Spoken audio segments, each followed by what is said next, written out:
साबर श्रीक्षेत्र कोरापुटे महासमारोह संपन्न होईछि महाप्रभुंक देवस्नान पूर्णिमा 108 कलश पवित्र जल रे चतुर्धामूर्ति महास्नान परे गजानन बेशरे दर्शन देइछन्ति महाप्रभु।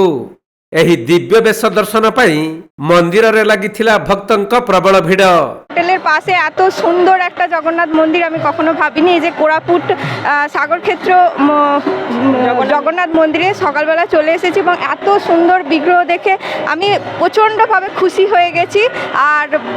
আর কি বলবো, আমার কোনো বলার ভাষা নেই। জয় জগন্নাথ। জগন্নাথ এত সুন্দর জগন্নাথ মন্দিরে জগন্নাথ দেবকে নিয়ে যাওয়া হচ্ছে, জগন্নাথ দেবকে দারুণ সুন্দরভাবে আরতি করা হচ্ছে, পূজা করা হচ্ছে।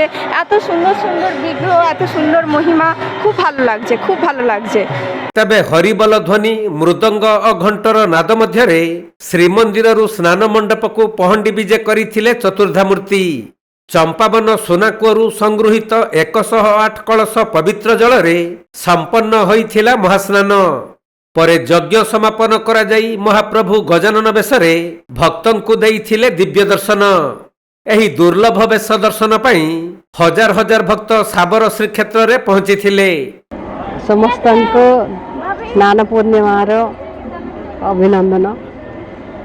बहुत खुशी लगुच। सकाळ आसिलु सुना कोर पानी नेलु 108 घर रखिलु।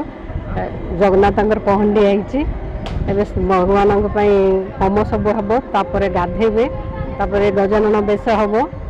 भगवान बेश देखापी आम ये जगिछु।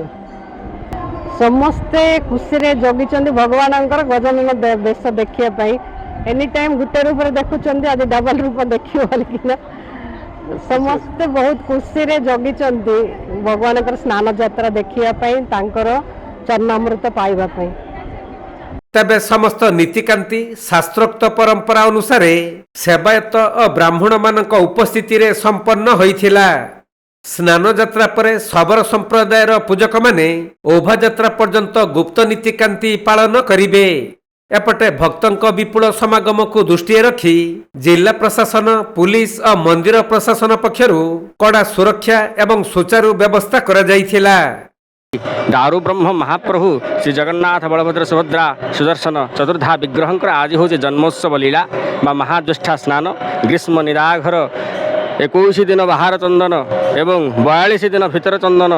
जेहेतु अधिमास बैशाख गोटे पड़े तेणु 42 दिन भितर चंदन सरिया परे आज होउछन्ति महाप्रभुंकर महाज्येष्ठा स्नान।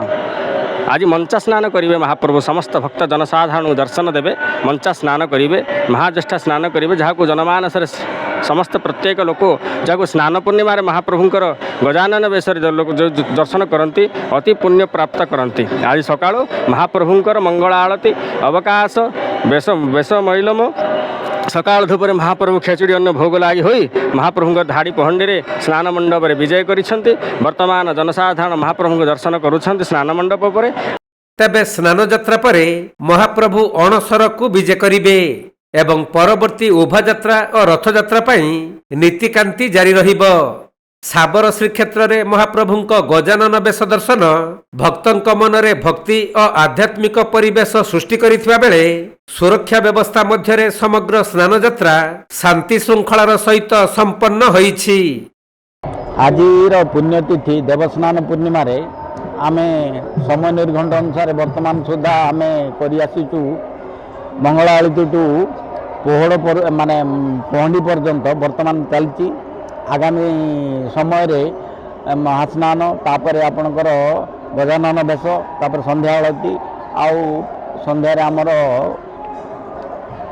प्रवचन गोटे कार्यक्रम रही। वर्तमान सुधा आम समय निर्भर अनुसार आम कार्यक्रम जाक सुचारू रूप चल आसु। भक्तर समागम अच्छी स्वेच्छासेवी कर्तव्य पूरा मग्न हो कामटा ठीक समय कर सुना कुआं पानी आसला आउ कीर्तन दल अच्छा प्रति पूर्णिमा आमर ये संकीर्तन नाम संकीर्तन हुए आज भी चली आउ भक्तर समागम आस्ते आस्ते बढ़िबार लगी।